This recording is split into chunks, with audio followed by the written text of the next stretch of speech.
Hey, how's it going, YouTube? How y'all doing today? I got funds being sent to the clearinghouse right now, to the stock market. It's going to be there on the 26th. So, yep. My plan was to buy yesterday, but I forgot that it's going to take 4 business days for my funds to clear. But it's fine, right? It ain't that big of a deal. Yep. Whether I buy today or whether I buy in 4 business days or whether I buy yesterday, it ain't gonna be what makes or breaks me. But yep. But most of these animals, from what I am anticipating right now, most of these animals will be going to market on the first week of August. So in about 2 months. My big thing right now is that I'm really looking into buying graded #1 animals from now on. So from this point forward, my big plan is to only buy #1 graded animals. But to find #1 graded animals, I either need to purchase them on a private contract, so I need to go and find a rancher who's got them, and I need to buy them from that rancher, or I need to go to a specific sale barn that sells graded cattle on specific days. But one of the big changes that I'm making to my business plan is that instead of just throwing animals together like this, I'm going to pay a little bit extra for somebody else, for a big commercial sale barn to put animals together for me. And then I'm going to buy the lots from them. So I'm going to buy #1 graded animals. There's actually a sale going on today at at the sale barn that I'm interested in purchasing.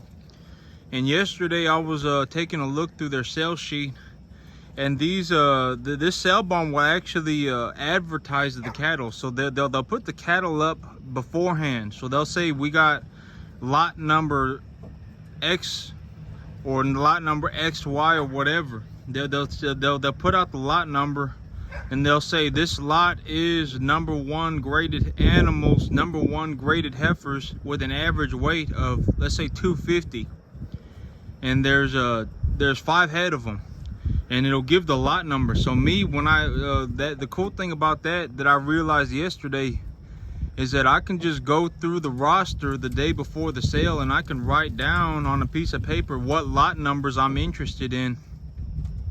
And then when I go to the sale, or I could even purchase these cattle online, is that when I purchase these cattle, I can just wait and listen for the lot number. So I don't have to sit there with my eyeballs bulging out of my head, trying to stare at every animal, at every calf that comes through the ring.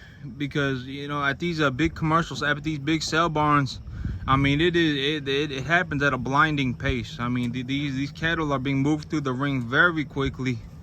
Got to bid very fast. And so, you know, but me, you know, with this big commercial sale barn, I can know in advance. I can take a look at a sheet of paper and say, okay, they got this lot number ABC is a group of 10 steers, #1 graded, 275 pounds. I could write that lot number down on a piece of paper, and I can just sit at the sale barn, or I can just sit and wait, and I can write down 5 or 6 groups of animals that I'm interested in buying, and I could put a star on, or I could do whatever kind of notes I need to take, I can take beforehand, and I can show up at the sale barn and just sit there and enjoy a cup of coffee until I hear the lot number coming up.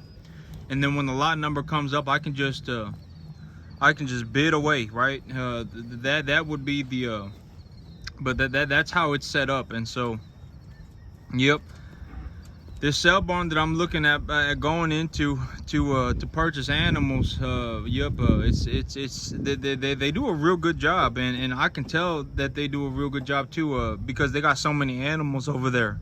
Every time they run one of these sales about every month. They run 8 of these sales a year, and they get about 6,000-7,000 head of cattle of little weaned calves that get sold through this ring every year. So, I mean, yep, they do real well. I can tell their advertising's real good. The way they display their information is real good, and everything. So. But I'm going to be buying #1 graded animals from now on. I'm going to see how these little black Angus heifers do. I got these little black Angus heifers. I'm going to see how they do. And if they do real good at market, I know where to get them. So that'd be good. But I got probably about, I got tonnages of feed still left. I got multi tons of feed still left. There is zero way that I'll be feeding all this to these animals before they go to market. It just won't happen. And so I'm gonna have to figure out, because this sale barn, they got a sale going today, but their next sale is gonna be in September. So I gotta figure out what I'm gonna do, because that feed, I don't just want to have it sitting in a storage barn. I want to be feeding it to animals. And so I'm gonna have to figure out what I'm gonna do. If I take all these animals to market at once, what am I going to do, right? I need to have animals here that I can feed, that I can put feed into, so I can keep this this feed moving. And so, yep, I'm gonna have to figure that out. That's one of the big things that I got to figure out in the next 2 weeks. But I'm looking for #1 graded commodity type cattle. And so, yep, if I bring in a set of animals right now, if I call, well, I don't really want to buy an animal. I don't really want to buy animals from a person from a person who puts lots together. Just because from me, okay, so from what I've seen, that there is a large amount of economic benefit in terms of being somebody who just like on a small farm. There is a huge economic benefit in being my own veterinarian, being my own dietitian, being my own animal handler. Being my own grass grower, being my own whatever, being my own feed provider, not having to pull up a big old 18-wheeler or a tractor and start dumping feed, not having to rely on equipment. You know, these animals, every morning and every evening, I bring them feed in buckets. I don't use a tractor. I don't use anything like that. I don't use an 18-wheeler or anything like that. I put it into buckets and I bring it out here. If these animals get sick, I take their temperature, and if their temperatures are running high, I give them a shot.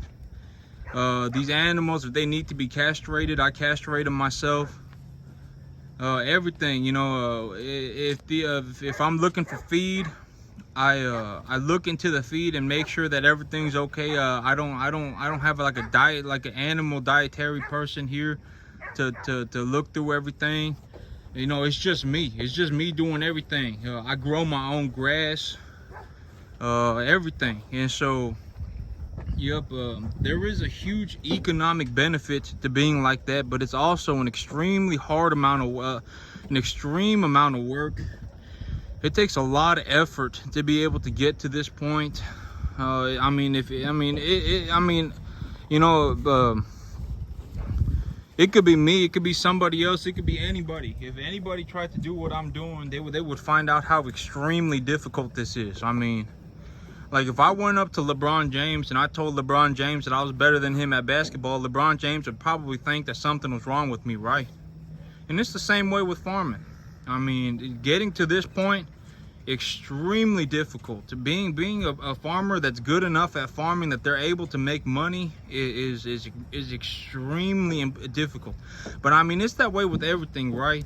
It don't matter what it is. It could be this, that, this, that, this, that. 99% of people don't hardly make money, or they barely make enough money to make a living, and that just is what it is. And very, very, very few people go, oh man, I'm able to make a large sum of money doing this. Very few people on anything. But that's what's fair. A lot of people, they think that communism is fair, and communism is not fair. If everybody got the same outcome, and if everybody had the same whatever, same opportunity would be good, but the same outcome, that's not possible. You know, there is zero way to have everybody get extremely good results at everything. It's just, that's not how the world works. Some people work harder than other people.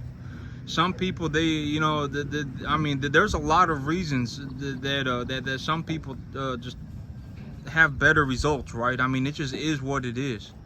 And so, yep, I mean, you know, what's fair is fair, as they say. But that's it for me today, YouTube. Y'all have a good one.